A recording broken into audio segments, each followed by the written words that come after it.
Bem-vindos ao Pode Ser. Eu sou a Carolina Salomão, Eu sou a Carolina Litt. duas psicólogas, mas às quartas nos encontramos aqui como amigas para bater um papo para além da teoria. Aproveita e segue a gente no nosso canal no YouTube e no Spotify e vem bater esse papo.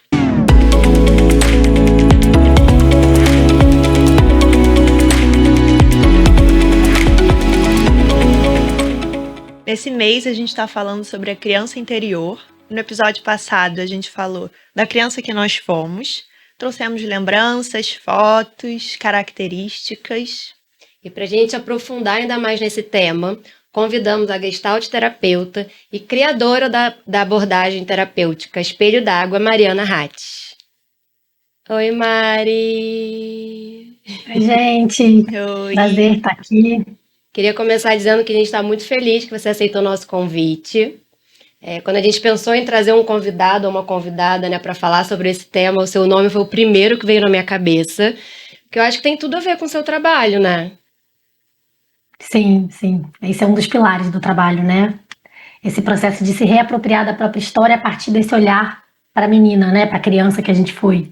E fala um pouquinho da gente sobre a sua abordagem. Bom, minha primeira formação eu venho do teatro. Fui formada na Escola de Arte Dramática da USP e vivi durante mais de 10 anos nesse processo de ser artista de teatro, de mover nessa direção, até que eu conheci a Gestalt Viva, proposta pelo Cláudio Naranjo, e foi um arrebatamento, assim. E aí daí eu fui fazendo a transição para psicoterapia. Claro que o teatro ele segue comigo de alguma forma, né? Assim, porque eu acho que relações humanas e o olhar para o sensível, para o profundo, acompanha a arte, acompanha o processo psicoterapêutico, mas eu entendi que o meu caminho era por essa abordagem e já tem mais de 10 anos que eu venho, né, trabalhando nessa direção da psicoterapia, com base na Gestalt Viva, integrando outras formações e processos também no meu caminho. E hoje eu tenho um trabalho que é nessa abordagem que eu chamo Espelho d'Água, em que o cerne dele é um trabalho que eu aprendi, que a base vem lá do Cláudio Naranjo, que é o trabalho com a tríade interna, né? Então, a gente se apropriar da nossa história de vida, ou que quer dizer deixar de reagir ou compensar o nosso passado, trabalhando com essas três figuras internas, né? Como a minha menina vive em mim, como a minha mãe vive em mim e como o meu pai vive em mim. E como essas três figuras vão dialogando e me tornando um ser mais integral. Então essa é um pouco da minha pesquisa, que eu acho que tem tudo a ver com esse tema, né? Tudo, Muito. inclusive, né, a Mari tem um percurso terapêutico para mulheres, o qual eu faço parte, o Lunar, e muito apaixonada pelo seu trabalho mesmo, muito encantada. Bem, no final de semana passado, ó, no episódio passado, a gente falou sobre a criança que fomos, então eu e a Carol, a gente trouxe aqui experiências, memórias, fotos, né? A gente resgatou um pouco desse passado.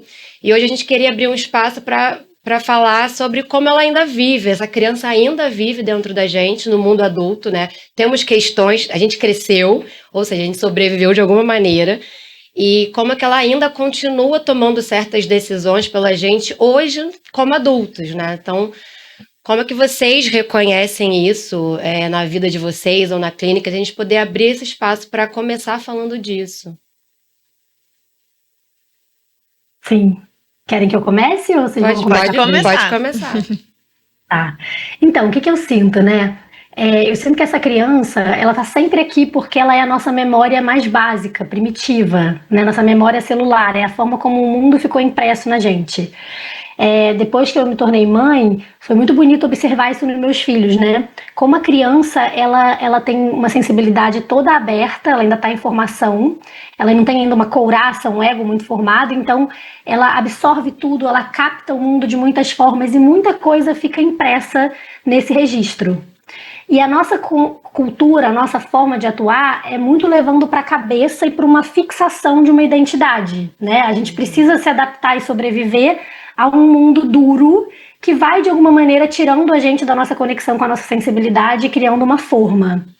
E aí eu sinto que a criança que a gente foi, ela é um acesso a essa memória que a gente aprendeu a meio que ignorar. Então, quando você começa a trabalhar a criança, o que você faz, na verdade, é quando a gente percebe, por exemplo, que a criança está tomando muita decisão por a gente, é porque ela não está sendo vista e considerada, ou seja, o que ela representa, essas marcas mais instintivas, mais primárias, mais profundas, estão ou anestesiadas ou suprimidas por uma forma de operar repetitiva, né? Então, eu vejo que trabalhar com a criança é se dar a oportunidade de cuidar de lugares sensíveis, de lugares que foram marcados, de perceber, né, como a gente olha na Gestalt, quais são os ciclos abertos, quais são os processos que foram interrompidos e que a gente, sem perceber, está até hoje tentando compensar eles, né? Então, eu entendo que, na verdade, olhar para a criança é olhar para uma parte nossa. E aí, quando você traz a personificação da criança, você consegue materializar isso, né? Não é que essa criança ela viva como criança em você, mas os registros dela, ela é uma parte sua, que precisa também de um espaço, de um movimento, de uma atualização, né? Que guarda também tesouros em você, guarda marcas e dores e guarda tesouros, né? Então eu entendo ela como um símbolo. Trabalhar a criança é um símbolo para observar o que ficou marcado e também para resgatar uma potência criativa, instintiva, que a nossa cultura e a nossa forma de educação tende a reprimir, né? Tende a afastar a gente daí. Eu tenho um exemplo dela aparecendo assim, muito forte. Em janeiro eu estava conversando com meu pai num aniversário, e aí eu fui contar para ele uma experiência pessoal, né? Não tinha nada a ver com trabalho, era uma coisa super pessoal mesmo, que tinha a ver com religião, também um hobby que eu queria seguir, enfim. E aí, na minha terceira palavra, eu nem concluí a frase, na minha terceira palavra ele interrompeu e falou assim, não misture isso com o seu trabalho. E aí eu nem deixei ele interromper, ele finalizar também, e falei assim, eu faço o que eu quiser. Gente, muito engraçado. Porque na hora que eu fui falando, eu falei assim, gente, quantos anos tem essa criança, né, que tá ali... Porque eu lembro da cara, assim, eu faço o que eu quiser, muito, muito de um lugar infantil, ainda que tá tentando ali, né, colocar os seus limites de alguma maneira, mas também de uma forma muito infantil ainda, né? Reativa, né? Reativa. Porque a criança, ela se sente, ela é refém, né? A criança que a gente foi, ela é refém do mundo. Então, ela precisa, de alguma maneira, reagir ou lidar. Tem uma importância muito grande o que acontece fora. E aí a gente cresce e isso não se atualiza, né? A gente sabe que a gente pode discordar sem reagir, a gente pode receber algo sem que aquilo ameace, né? Mas a memória que a gente guarda ainda se sente, de alguma maneira, mais vulnerável do que a gente é, de fato, né? E você tá falando dessa atualização, né? Eu acho que isso é um desafio, né? Assim, quanto que essa criança, ela aparece de forma inconsciente no nosso comportamento, né? Então, atualizar, criar recursos para lidar com isso, que eu acho que é o desafio desse amadurecimento, né? De crescer, né? Da vida adulta. E a terapia ajuda muito a gente se dar conta, né? Desse lugar. Porque, como você falou, você teve aquela reação e na hora... você já, aqui, minha criança aparecendo. Mas quantas vezes a gente repete coisas ou fica ali, né, repetindo padrões e comportamentos sem nem se dar conta que é a nossa criança que está precisando de uma atenção naquele momento. O primeiro passo é reconhecer. Fala. Não, fala. Acho que o primeiro passo é esse, né, que é o mais difícil, de reconhecer a nossa responsabilidade também diante da situação, né?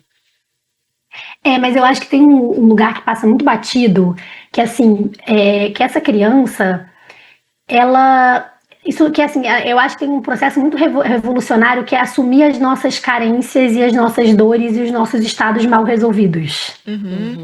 Sabe, tem uma fala que eu acho assim, todo pedido ele é legítimo.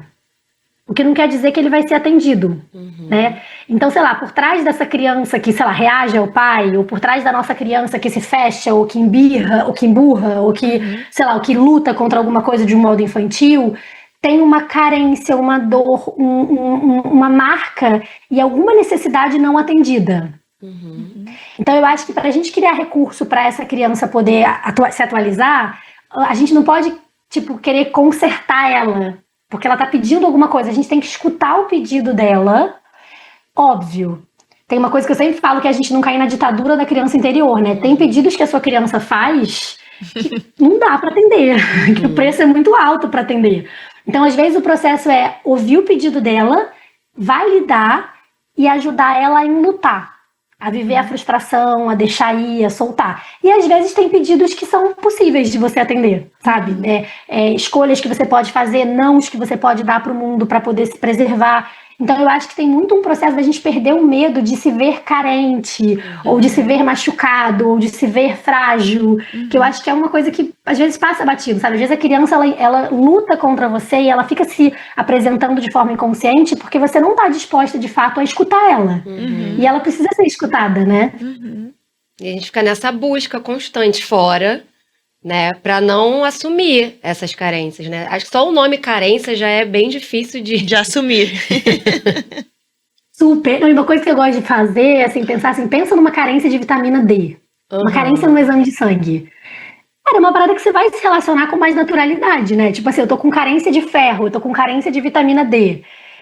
Eu vou lidar com isso, né? Tipo, eu vou procurar tanto um suplemento quanto ver o que está causando aquela carência. Agora, quando a gente fala de carência afetiva, e eu acho que isso tem muito a ver com a nossa sociedade, com a forma que a gente vive, né? Que é a razão sobre a emoção, os valores masculinos sobre os valores mais sensíveis e abstratos, ou femininos, entre aspas, que eu nem gosto de qualificar assim. Então, a gente tem uma tendência a tornar meio repulsivo. Tipo, carência emocional é uma coisa vergonhosa, né? E, na verdade, é só uma carência, igual uma carência de vitamina D. Você não tem porque faltou, porque você não recebeu, né? Não teve recurso. Mas leva para um lugar de vulnerabilidade, né? E aí a vulnerabilidade é algo muito delicado até na sociedade, né? Então, acho que é o que você falou, torna esse lugar de... Tá, né? E aí, o que eu vou fazer com essa vulnerabilidade? Como que eu vou lidar com essa vulnerabilidade, dessa falta, dessa carência? A gente se sente só, né? Tipo, não tem um código social. A gente tá criando essas bolhas, mas não tem um código social, até pais e filhos, né? Muitas vezes a sua vulnerabilidade é algo que seu pai e sua mãe querem resolver. Eles querem, sei lá, eles não sabem lidar com a própria vulnerabilidade. Exatamente. Não chora, não quero mais ver você sofrer. Né? Quero tirar esse sofrimento de você, né? Quando o filho se frustra, né? E a mãe fica ali, né? Um coração partido, mas a frustração também faz parte da vida. Né? E ali ele também vai aprender a lidar com a frustração, por mais que seja doloroso até para a mãe ver. Né? Então acho que... foi muito o que aconteceu até comigo, né? Um levanta e anda, sabe? E assim eu fui atropelando a vida, levantando e andando, sabe? Né? Quase, não posso nem cair, né? E aí aparece muito a criança, né? Do medo de errar, né? Não posso cair, eu tenho que... Foi mais para um perfeccionismo, o controle que a gente até falou. Controle. E que é isso, mas se cair também é cair, cai e levanta logo e nem olha muito, né? Senão vai esbarrar numa dor muito mais profunda que tá ali, né? E aí vai ter que vivenciar alguma coisa. Então eu percebo muito isso, assim, dentro do meu processo, esse lugar, assim, de não posso parar, né? Não posso morrer na praia, porque se eu morrer na praia eu vou ter que parar e olhar para essa praia. Vou ter que olhar para esse marzão e ver como é que eu vou me relacionar com ele. Fora isso, eu tô só me debatendo lá dentro, assim, sabe? Tentando arrumar uma boia. A gente falou você falou do controle, do perfeccionismo, né? Mas acho que também seria interessante mostrar alguns sintomas que podem... Né, às vezes podem aparecer e que tá falando dessa criança, né? Acho que o controle é uma dessas, perfeccionismo. Eu falei no outro episódio, o querer agradar, que eu me vejo ainda hoje, né? Nesse querer agradar as pessoas. Eu acho que são sintomas que vêm dessa falta, dessa carência. O que você mais vê, Mari? Eu sinto que tem uma coisa de uma... Só uma coisa que eu queria falar rapidinho disso que você falou, Carol. Eu acho que tem um processo mesmo, né? Quando eu falei da solidão, assim, é verdade, a gente precisa sobreviver, vai levando o barco. Tem uma função isso também, né? Porque, sei lá, às vezes se você for esperar apoio para poder tocar e cuidar daquela vulnerabilidade, você vai ser muito machucado, dependendo do contexto, né? Na maioria dos contextos hoje. Então eu acho que tem uma função, mas eu acho que é importante nesse processo de amadurecimento perceber, caramba, eu já sobrevivi, né? E agora eu não preciso, essa não é mais a única resposta que eu posso dar, que é tocar o barco, né? Agora eu posso reconhecer que tem um lugar ali que ele pode ser escutado, que ele pode ser atendido, ou que eu, pelo menos, mesmo que eu não possa lidar com ele, eu posso abrir essa escuta para essa parte minha, né? Agora, quando essa coisa de sintoma, o que eu vejo é que, assim, sempre que a tua vida depende de algo ou de alguém. Porque, pra mim, tem algumas diferenças, né, entre a menina e a mulher, né? Que no Lunar a gente brinca de passar o bastão da menina pra mulher, né? Na fase final a gente vai fazendo esse processo. Que na verdade não é resolver a menina, porque não se resolve, mas é aprender a relacionar com ela. E ela não tá no leme, né? Porque atualizar, você é uma mulher, você não é mais uma menina, né? E aí eu sinto que o sintoma é isso, tudo isso que eles estão falando, né? Perfeccionismo, controle, querer agradar, é assim, eu ainda sinto que a minha vida, ou que a minha realização, ou que eu necessito tá na mão do outro. Que acho que passar esse bastão é de alguma forma uma autonomia, né? Quando você não depende desse outro, é você ir em busca de uma autonomia, de uma independência nesse Você se sentido. responsabilizar, sabe, pela sua vida, que na verdade não é claro que a gente precisa do outro, não é assim, Não é uma autossuficiência. Uma coisa é a gente precisar do outro, outra coisa é a gente depender do outro para viver, para existir, ou depender da aprovação de fora, né? Então, exato, ser desaprovado, ser julgado, dói, ponto. Mas não é a morte. Agora, para a criança, porque a criança não pode sair, bater na porta de alguém, ela tem que se adaptar ali, né? Então eu acho que uma chave é assim, quando eu percebo que, ou quando assim, uma coisa também, né? Na vida adulta você sempre tem um caminho. Porque na vida adulta a questão é assim, qual é o preço que você pode pagar ou não. E às vezes a gente sente assim, eu só tenho essa possibilidade. Não, esse é o único preço que eu acho que eu dou conta de pagar. Mas se a gente for olhar bem, sempre tem mais algum. Só que isso implica uma responsabilidade, isso implica contato com a dor, isso implica contato com as carências, e que é difícil, porque a gente se sente sozinho, meio desarmado, né, ali. O risco, a vulnerabilidade, né? Total. E encontrar essa vulnerabilidade que eu acho que nos leva a uma sensação de que a gente vai estar sozinho. É muito louco, porque a Brené Brown fala que é a vulnerabilidade que conecta, e a gente vê isso, né? Sim. Sei lá, eu sempre falo, quando alguém me liga e fala, vamos tomar um café, eu falo, beleza, vamos, qualquer hora e tal. Se alguém me liga e fala, nossa, eu tô precisando encontrar alguém, topa um café? Nossa, eu vou na hora, é de outro lugar que eu vou abrir espaço, porque a pessoa tá vulnerável, ela tá se vulnerabilizando pra mim, né, de alguma maneira. Entende? Ou mesmo que ela não esteja triste, mas ela fale, pra mim vai ser importante esse momento de contato com alguém, porque, né, muda a receptividade daquilo, e a gente evita tanto parecer carente pro outro, quando na verdade, né, porque eu acho que são essas ideias de que a gente vai estar sozinho ali, né, assim. Qual é a fantasia da carência, né?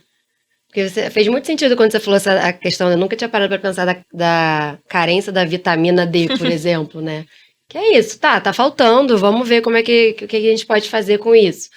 Mas como o lado emocional, qual é a fantasia que a gente vê diante disso, né? O que é uma pessoa, que ela gruda, o que é, qual é o estigma que a gente tem em relação a uma pessoa carente, né? Que a gente pode ser tudo menos uma pessoa carente.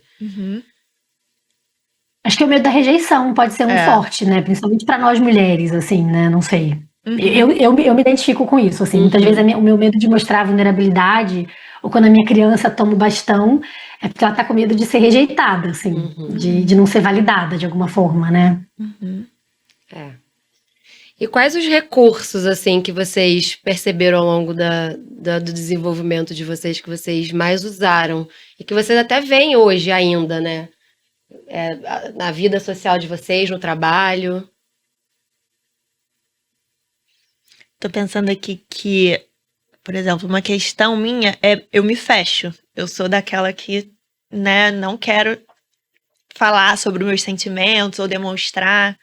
E eu acho que o que me ajudou também foi fazer contato com a outra parte da minha criança, que é da criatividade, da espontaneidade, né? Então acho que de se sentir segura, né? Então eu fui buscando fazer contato com esse outro lado que me fez criar um recurso para eu conseguir me expor de certa forma, né? Falar, me vulnerabilizar, né? Então acho que me sentir segura é um ponto nisso, e essa criatividade, essa espontaneidade, então acho que isso também foi um recurso que me ajuda, né? Tô aqui hoje, aqui no podcast, me expondo, me vulnerabilizando, mas é um lugar que eu me sinto segura, tô com a minha amiga, né? Então assim, minimamente... A gente fica insegura junto. Exatamente, né? Mas é minimamente um lugar seguro. Eu acho que isso é um recurso, assim. O meu foi a piada. A gracinha. Desde pequena, assim. Foi o que me ajudou a segurar a onda. E até hoje, assim, não tem. Sai sem eu perceber. Gente, é sem, assim. Depois que sai, eu falo, gente, eu não tinha nem pensado nessa piadinha, de onde veio, assim, é impressionante. Como já é um instrumento bem afinado, assim. Sim, é um recurso também, né? Para mim, eu acho que o mundo da fantasia sempre foi assim um refúgio, né? Minha mãe sempre, eu até brinco, né, que eu tenho um percurso terapêutico que a Carol faz parte, que chama Lunar. E quando eu era criança, minha mãe falava: garota, sai do mundo da lua, você vive no mundo da lua, alô, acorda. E eu acho que, sabe, ir pro mundo da lua me salvou. Aí eu brinco, né? E hoje eu criei um mundo da lua pra galera vir junto no mundo da lua comigo. Então, assim, esse processo de poder abrir espaços onde eu possa viver a minha sensibilidade através da arte. Hoje, para mim, o aspecto comunitário, igual vocês falaram, né? Assim, tá junto. Então, ter relações em que eu possa, eu estar em grupos, em coletivos, em que eu possa, em que a linguagem permitida ali da vulnerabilidade faça parte, sabe? Que o sensível, o que se sente, que não tenha uma coisa muito social de forma, de maneira de estar. Tudo isso eu acho também que me ajuda, assim, sabe? Eu acho que fugir pro sensível, fugir pro abstrato também. Não só fugir, mas usar isso como recurso.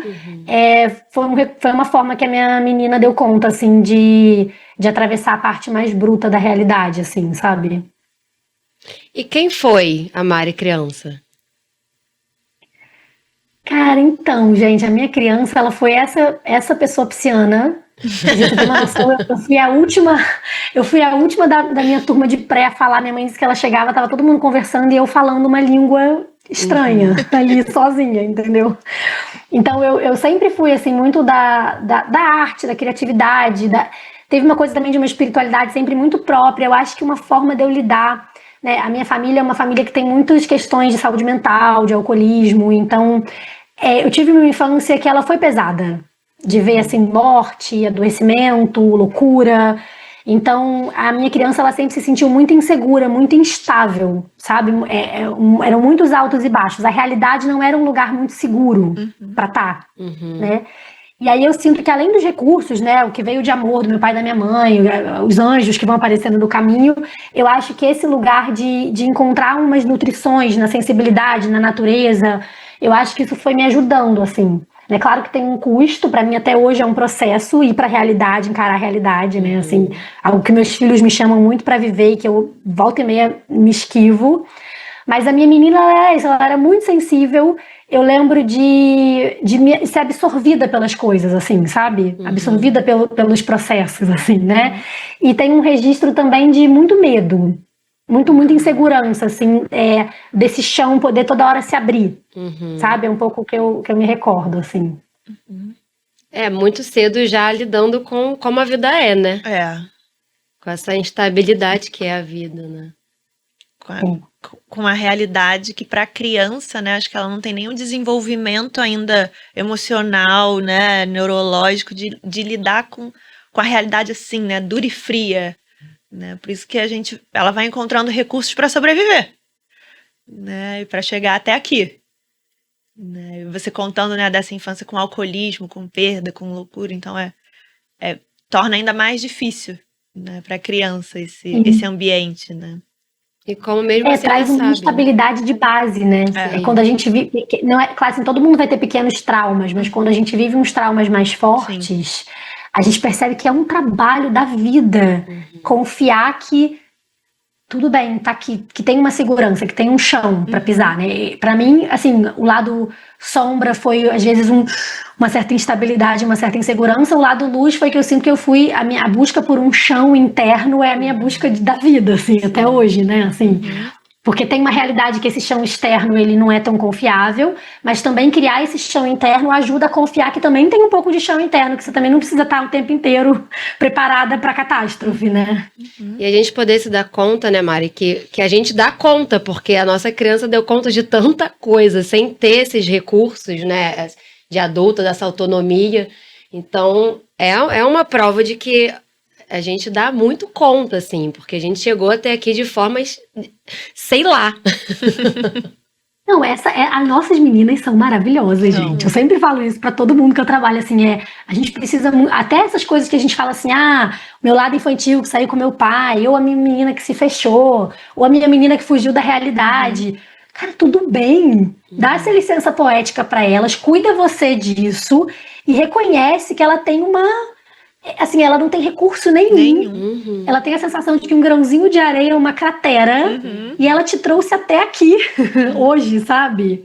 Tipo, navegando no escuro, assim, sem saber o que ela ia encontrar. E você hoje tem um monte de recurso e tá lá se protegendo, se fechando, se preservando, né? Então, também entrar nessa relação, trabalhar essa criança ajuda a gente a resgatar também uma força, né? Claro que vem umas feridas junto, mas eu sempre falo isso, né? O nosso ponto de dor é também nosso ponto de crescimento, de expansão. Então, porque ali tem muito recurso, muito orgânico, não foi produzido, foi tipo muito instintivo, né? Validar, né? Pegar na mão, né, dessa criança e caminhar junto com ela, né? E como é que a gente acolhe essa criança sem ir para esse lugar da permissividade? Então, não tem. O que eu sinto aqui na relação com a criança, né, dentro desse estudo que eu faço da tríade, a ponta da menina é a nossa ponta mais relacionada a esse centro instintivo, né, que foi o que eu aprendi, né, na minha escola de Gestalt, que faz todo sentido para mim. Então, criatividade, instinto, sobrevivência. E essa ponta da menina tá muito relacionada à relação com o corpo, com a experiência, com a nossa força de vida, né? E aí, nesse lugar, você não consegue muito, assim, esse é um lugar da experimentação. Então, se você quiser acessar a sua menina, garantindo que, sei lá, você não vai cair na ditadura da tirania interior, da criança interior, igual eu falei, né? Ou caindo no lugar da permissividade, na verdade, provavelmente você vai cair e aí você vai aprender com isso a se autorregular. Então, esse é o lugar da autorregulação, né? O que eu sinto pra criança, pra ela fluir, a maioria das nossas crianças internas e as crianças atuais, elas estão reprimidas. Elas aprendem que, tipo, não é seguro ser você mesma, não é seguro errar, não é seguro falhar, não é seguro. Elas aprendem a gente é domesticado, né? A escola domestica, a nossa forma de educação é domesticada, nossos pais, mesmo livres, têm uma certa domesticação. Então, eu sinto que para trabalhar com a criança, a gente precisa primeiro deixar vir. Sabe? E aí, você, tipo, é isso, você vai abrir espaço pra carência. Talvez venha uma carência dramatizada. Tudo bem. Aí você começa a se relacionar com o que vem. E aí você vai apoiando ela para ir podendo ficar com o essencial. Você vai ajudando, entendeu? Se a gente ficar muito querendo fazer um trabalho com a criança na medida, a gente não vai liberar espaço para ela trazer o que ela precisa trazer. É isso. Queria libertar, né? Esse ponto do que é, né? Porque a gente fala muito sobre acolher a criança interior e eu acho que fica vago, porque vai muito para esse lugar de acolher a criança. Então eu vou fazer tudo, né? Eu acho que fica vago esse lugar. E acho que tem uma coisa de se relacionar com ela, sabe? Porque assim, quem disse que a tua criança precisa de acolhimento? Às vezes, às vezes você teve uma mãe super protetora que te acolheu, que acolheu e que não te colocou na vida, que não te deu os empurrões, que não te jogou. Tá precisando correr risco essa criança, não ser acolhida. Às vezes a tua criança ela foi super acolhida, o que ela não foi, sei lá, foi confrontada, foi estimulada a alguma coisa, né? Assim. Então eu acho que antes da gente pensar em acolher a criança começar. Eu realmente acredito nesse processo de começar a ver a criança. Então isso que vocês fizeram, de trazer foto, de fechar. Tem uma coisa muito simples que a gente faz, né? Que é assim, fechar o olho e ver que imagem dessa criança vem. Essa criança, ela vem amuadinha, ela vem expansiva, né? E a gente poder se relacionar um pouco com a imagem dessa criança, especialmente quando alguma situação mostra que a gente está na criança, entendeu? Aí você fecha um pouquinho os olhos e olha para ela e vê, e aí, o que se passa com você? E deixa ela ser vista, e deixa ela ver o que ela vai trazer, né? Então, eu sinto que antes de pensar em acolher, ou sei lá, você precisa se relacionar. Acessar. Porque quando você fecha o olho aqui agora e se conecta com essa criança, nesse campo fenomenológico vai aparecer um símbolo de como ela está vibrando em você naquele momento. De como esses registros estão ali, né? Nunca vai ser igual. Pode ser que ela venha sempre parecidinha, mas você vai vivendo momentos de vida, essa criança vai aparecendo em idades diferentes, em formas diferentes, de acordo com aquilo também que você pode, né? Então eu acho que primeiro é ser capaz de ver de dar um espaço. Quando você olha para sua criança e dá um espaço para ela, você começa a reconhecer partes da sua história que estão impendentes, assim, que estão pedindo atenção. Sim. Sabe? E aí vai ter necessidade de acolher, às vezes vai ter necessidade de lutar, vai ter necessidade de estimular. Aí cada criança tem uma necessidade interna, né? Assim, porque senão a gente fica muito nesses jargões, né? Tipo, acolher a criança, e não que, claro, eu acho que acolher a criança a gente pode entender como escutar, como ver, como dar um espaço para ela. Mas tem que tomar um cuidado, porque senão fica todo mundo com a almofada na mão, ninando a criança, e às vezes a criança tá cansada de ser ninada. Ela quer jogar futebol, entendeu? Então ela quer ser vista de outra forma, né? Não só aqui. De uma forma grudada, geral, né? então No cesto ainda. Então escutar e ver qual é a necessidade dessa criança, né? Que pode ser se relacionar com o que aparece, né? Eu acho que o acolhimento não necessariamente nesse lugar de ser só o colo, acalento, né? mas o acolher o que vai aparecer, né? Nesse sentido, que se é para ser um impulso de vida, então acolher que é isso e deixar que isso aconteça, e permitir que isso aconteça. Né? A gente não levar o acolhimento só para esse lugar também de ser o colo, por exemplo. Faz sentido? Total, exatamente. Tipo quando você trouxe o exemplo do seu pai, né? Assim, bom, se essa menina responde assim para esse pai, que passa, minha garota? Tá se sentindo ameaçada, né? Tipo, ao invés de você sentir assim, putz, caí na minha criança, sabe? Que é uma coisa assim, que é uma tendência que a gente tem, né? Assim, o Cláudio, ele sempre falava que a sociedade patriarcal, ela tem uma mente patriarcal, que sempre sobrepõe o masculino sobre o feminino e o infantil, né? Os valores paternos dessa lógica racional sobre a emoção e o instinto. Então a gente tem uma tendência a diminuir tudo que é mais subjetivo e tudo que é mais instintivo em prol do que é lógico. Então, quando você pensa assim, tô aqui na minha criança infantil, beleza, tem hora que isso dá um pouco de vergonha, ok, mas se isso tá aparecendo, tem algo que precisa ser endereçado, cuidado, olhado, né? Essa menina, sei lá, tá precisando se relacionar com o pai dela de um outro lugar, que ela ainda não sabe. Então, não sei, eu acho que tem isso de se relacionar mesmo, né? Você pode tanto parar e olhar para essa sensação, como você pode fechar o olho depois que você sair daquela situação, né? Pedir a imagem dessa menina e esperar e perguntar como ela se sente, e sentir isso, ou dialogar, ou escrever sobre isso, sei lá. Mas eu acho que é dar um espaço para ser um pouco mais, assim, pesquisador. Para abrir mais a escuta para aquilo e menos uma tentativa de tô na minha criança, preciso amadurecer, né? Entende? Assim, é isso. Você descobriu que tá com carência de vitamina D, não adianta só suplementar. Você precisa investigar o que tá gerando isso. É a sua alimentação, é alguma coisa, entendeu? Então a gente ter também esse lugar meio... deixa eu descobrir, o que eu posso descobrir sobre mim? Um grande laboratório, né? De experienciar. E de um lugar curioso, né? Que também tá falando de um lugar, né? A criança, ela é curiosa, né? Ela tem uma curiosidade muito aguçada, né? Então, também olhar com esse olhar curioso, quando você falou da sociedade, né? Patriarcal, e olhar... Quando a gente fala, minha criança, e dá aquela vergonha, a gente já fala, que infantil, infantilizado. Isso vira tão pejorativo que é tipo isso, não vou nem olhar. Esse lado infantil, né? Não vou nem olhar, tem que amadurecer e é isso. Quando não, se tá aparecendo é porque tá precisando ser visto. Né? Então acho que... Total, e às vezes até nas suas relações também, né? Porque às vezes a gente pensa assim, eu tenho um exemplo, tipo, eu sou muito ciumenta. Porque eu sou muito insegura, no fundo. Então, assim, né, essa sensação de que tudo pode ruir a qualquer hora me deixa muitas vezes insegura na própria... E eu tô há 20 anos com a mesma pessoa, né? Assim, mas ainda assim, né? Ainda tem esse... Hoje tá um pouco menor esse ciúme, mas dependendo do gatilho ele cresce, né? E durante muito tempo eu lutei contra isso, sabe? Como uma coisa, tipo, vergonhosa, que eu precisava superar e tal.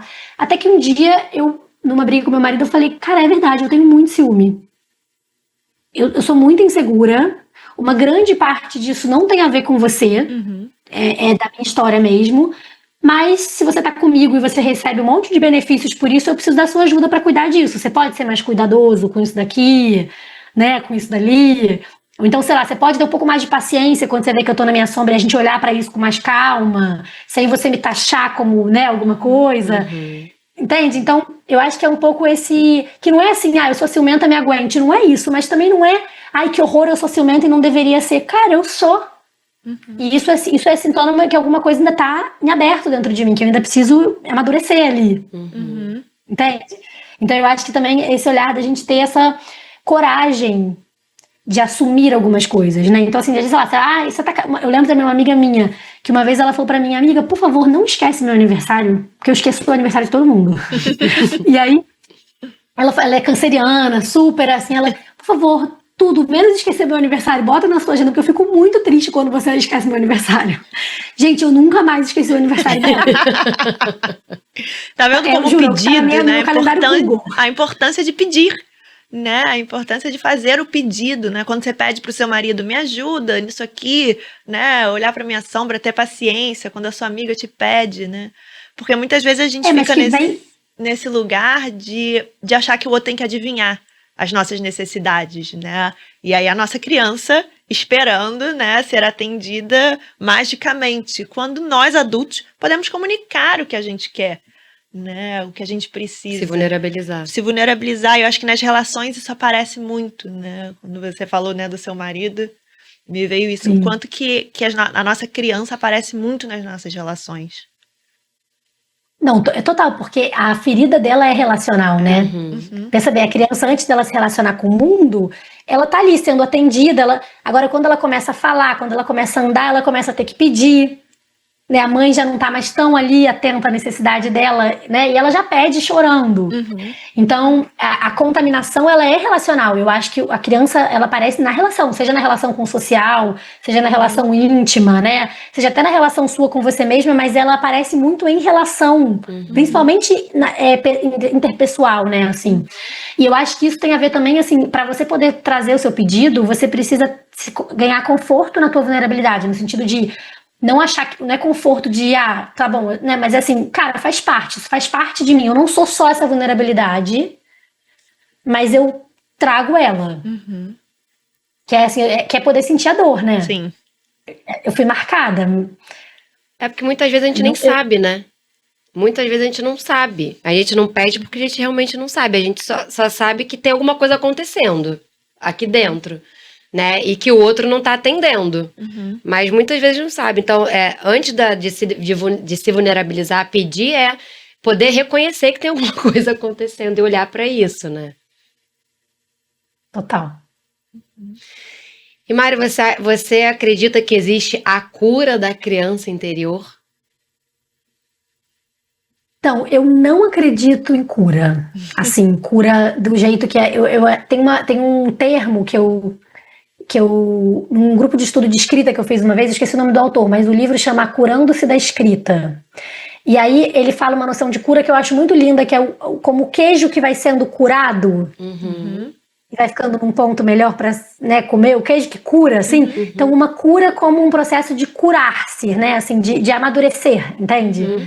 Mas eu não acredito em cura absoluta, assim, ou pelo menos que a gente deva buscar isso, sabe? Eu acredito muito em processo espiral de integração. Então, por exemplo, e que a gente vai fechando as gestaltes, fechando os ciclos de satisfação da necessidade que não foi atendida, né? Fechando porque a gente atende ou fechando porque a gente enluta, deixa ir, solta, né? Então, eu acho que assim, você pode ajudar a tua criança a amadurecer. Você pode trazer o bastão para você, né? Mas para você trazer o bastão para você, você precisa considerar ela, senão ela não deixa. Você pega o bastão, ela pega de volta, né? Então, o que eu acredito é que a relação com essa criança vai colocando ela no lugar dela, né? Nesse lugar mais instintivo, nesse lugar que move a vida, de força de vida, e que em conversa com as nossas outras partes, isso pode estar num lugar mais equilibrado, mais saudável, né? Eu acredito que esse curar-se, ele é sair da carência inconsciente para uma consciência e uma relação com essas carências que vai fazendo com que você não fique refém delas, que você saia do lugar de tomar e que você se abasteça minimamente para poder ciclar e oferecer também, né? Transformar o mundo ao invés de ficar tentando se preencher com o mundo. Eu acredito que esse seria um processo de saúde no trabalho com a criança. Mas eu não sei, eu tenho um pouco de dificuldade de chamar isso de cura, porque eu acho que na medida em que, sei lá, você integra um processo de carência, um processo pendente, uma outra camada de outra coisa vem também.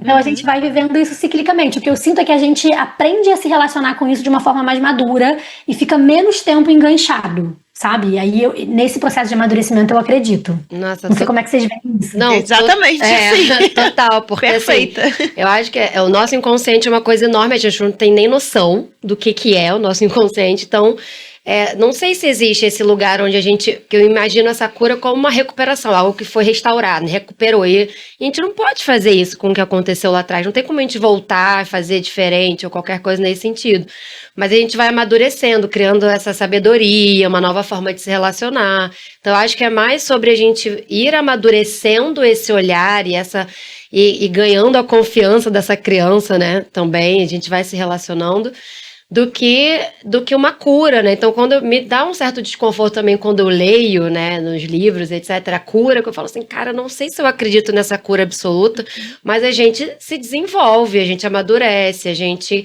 cria esse novo olhar, né? Vê que existem outras possibilidades de agir diante das situações que não só essa, a partir desse olhar da criança.